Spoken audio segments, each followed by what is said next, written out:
മഹാരാഷ്ട്രയിൽ നടന്ന ലോങ് മാർച്ചിലെ പ്രധാന ആവശ്യങ്ങൾ അംഗീകരിച്ചതായി മുഖ്യമന്ത്രി ദേവേന്ദ്ര ഫട്നാവിസ്. നാസിക്കിൽ നിന്ന് മുംബൈയിലേക്ക് നടന്ന കർഷകരുടെയും ആദിവാസികളുടെയും ലോങ് മാർച്ചിലെ പ്രധാന ആവശ്യങ്ങളാണ് ഇന്ന് നടന്ന യോഗത്തിൽ സർക്കാർ അംഗീകരിച്ചത്. ആവശ്യങ്ങൾ നടപ്പാക്കുന്നതിന് പൂർണ്ണ ഉറപ്പു നൽകിയ മുഖ്യമന്ത്രി സമരത്തിന്റെ തുടർ നടപടികളിൽ അന്തിമ തീരുമാനം കിസാൻ സഭയുടെ സംസ്ഥാന നേതൃത്വവുമായി ചർച്ച ചെയ്ത് തീരുമാനിക്കുമെന്ന് ഉറപ്പു നൽകി.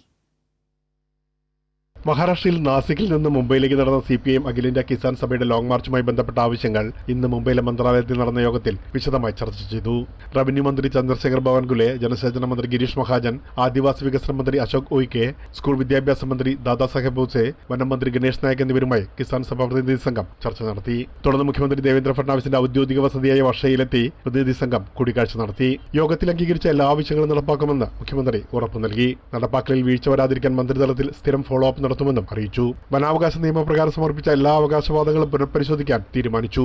ഓരോ ജില്ലയിലും മുതിർന്ന ഉദ്യോഗസ്ഥർ ഉൾപ്പെടുന്ന സമിതികൾ രൂപീകരിച്ച് 3 മാസത്തിനകം വനഭൂമി കൈവശമുള്ള കർഷകർക്ക് നീതി ഉറപ്പാക്കുമെന്ന് യോഗത്തിൽ തീരുമാനമായി.